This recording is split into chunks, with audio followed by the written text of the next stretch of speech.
G'day everyone, and thanks for joining me. Today we'll be showing you how to make this little toy checkout register. No fancy joins, all pretty straightforward.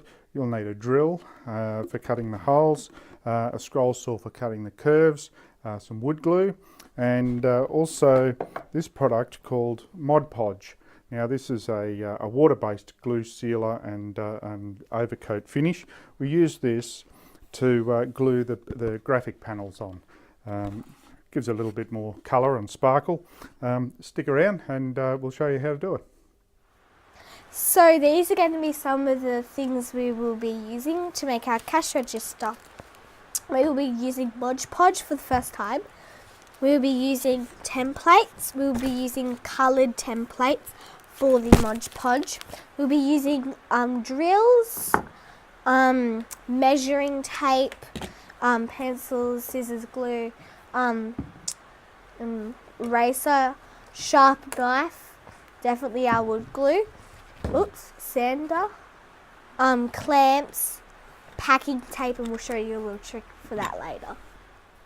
So Dad will be using his table saw with his sled to cut some other things out. Dad will also be using the scroll saw to cut out some of the shapes. So Dad will be using the drill press to drill the keys for the keyboard. What's so great about these plans is the fact that you get your full cutting list of all the parts that are required. You get full step-by-step instructions of how to assemble the project, and also these full-size plans to cut out and stick to your timber, so that you know you're cutting all the right pieces. And these ones also, you get the full-size colour sheets, which we're going to stick on with the Mod Podge a little bit later on.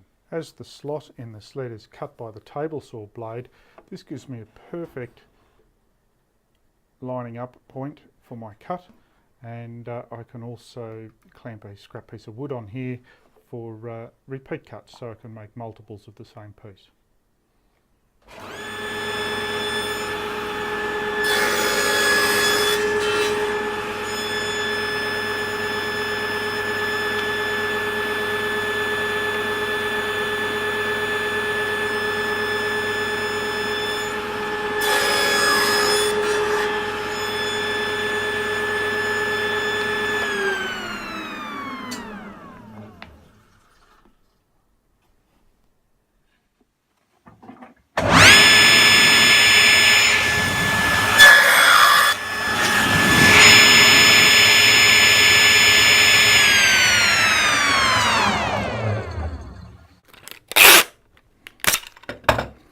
Now what I'm doing here is putting some packing tape onto the timber.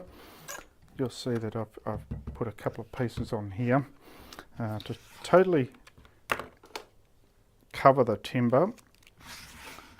This does two things. When scroll sawing, the tape helps to lubricate the blade, so stops burning, etc. When cutting out your shapes. But also I'm going to stick on the label now. I can stick the label to the wood, but then it's very hard to get off. So I stick the label onto the packing tape and make my cuts and holes, etc. And then the whole thing comes off very easily. So we'll put the label on there. Just use an old cardboard box as a little mini spray booth. A bit of glue on the back of. And we'll attach it over top of the tape. Just smooth it out, any air bubbles. And we'll let that dry, won't take long, and we'll come back and cut the holes out.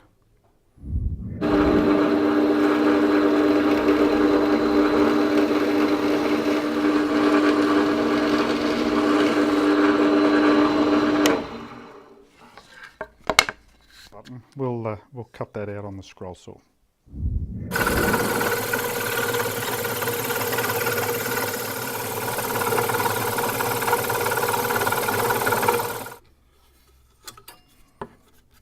There we go. So to cut all the buttons the same length, I've just clamped a little stop in my miter box here.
So now Dad is going to pull off the packing tape and the normal tape all together. So that's a pretty good thing. And look how easy that is. Absolutely easy. Just makes it a whole heap better. So now I've got all the pieces cut out, and I've just numbered them all lightly with pencil, just so that we know where each bit goes when we get on to the next stage now of starting to glue up. In an effort to make the glue up a bit easier, I've mocked the frame up together here just loosely, and I'm actually going to glue these pieces and these pieces together. I've added another piece in here which I'll glue to the back as well. Now I've marked these with a pencil just so you can see where the location is. Use our timber glue and also a little bit of super glue, and what the super glue does is give me an instant stick.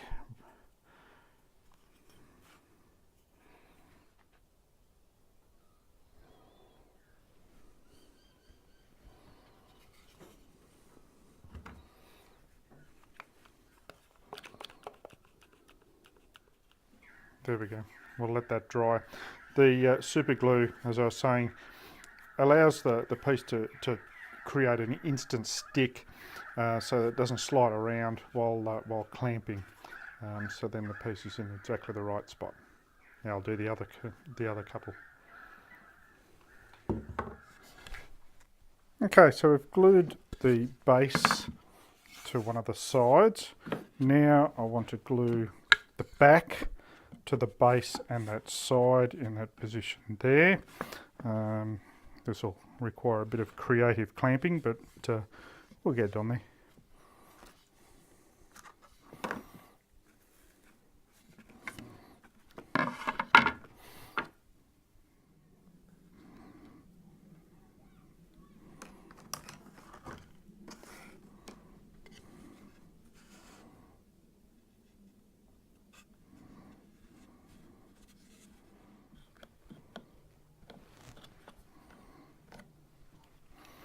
And we'll see if we can get one in here as well. Yeah. Now we'll let that sit for 30 minutes and come back and glue the other side on. So now we've got this side glued on and the back glued on. Now we've got to glue this side on.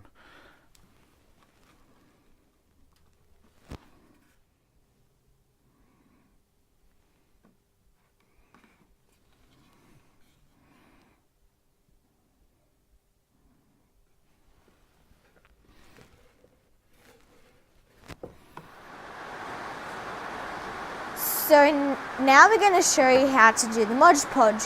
So my dad has just put it in just in a box, and then he's just going to get a brush or a sponge, and he's just going to apply it on here. This is the front part of the drawer.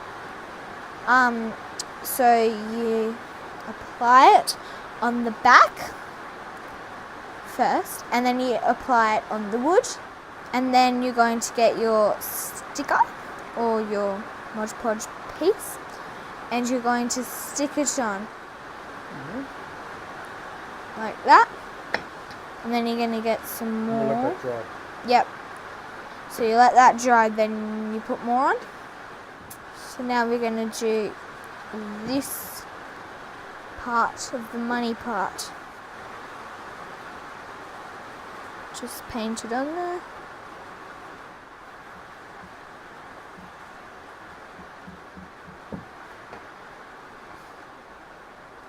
And you're going to stick it on.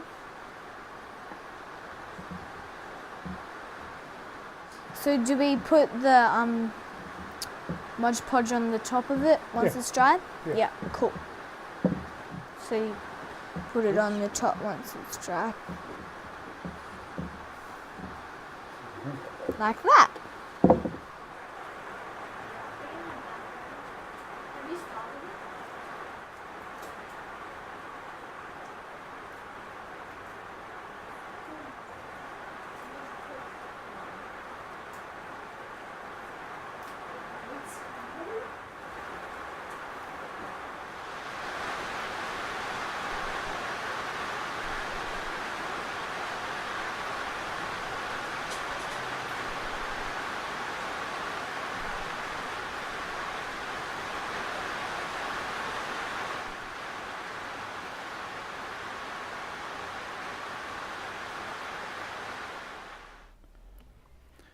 When I drilled the holes for the buttons, I didn't have the exact size drill bit, so you can see they just slipped through, so they're not going to glue. So what I'm going to do is on the back, I'm going to glue a piece of masonite, and then that will give something for the buttons to glue to.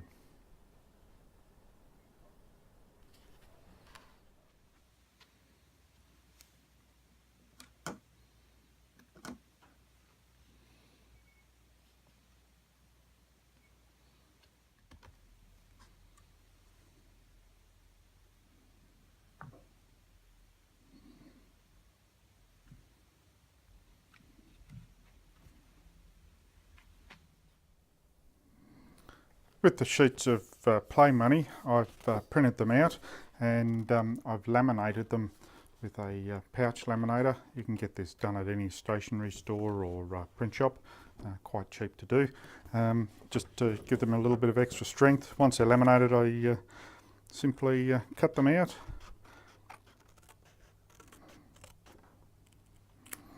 There you go, pretty simple to do, and creates quite a thick laminated play money.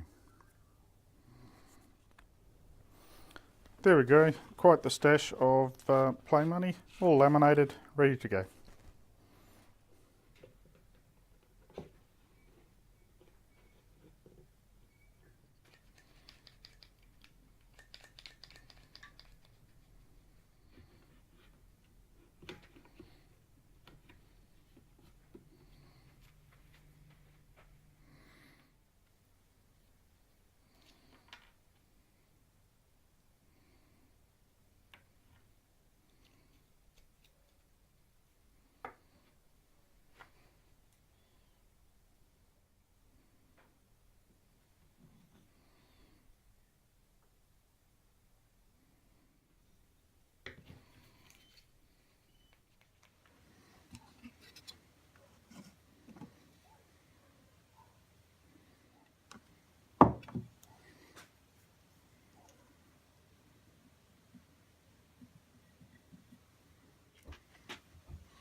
Now the last process is to tie a little bit of string on each of the barcode reader and the EFTPOS machine.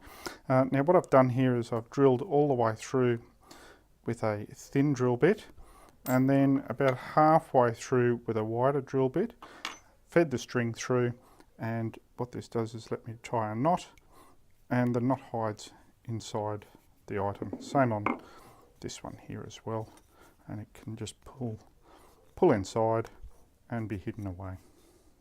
Now we'll put the string in here and tie a knot off on the other side.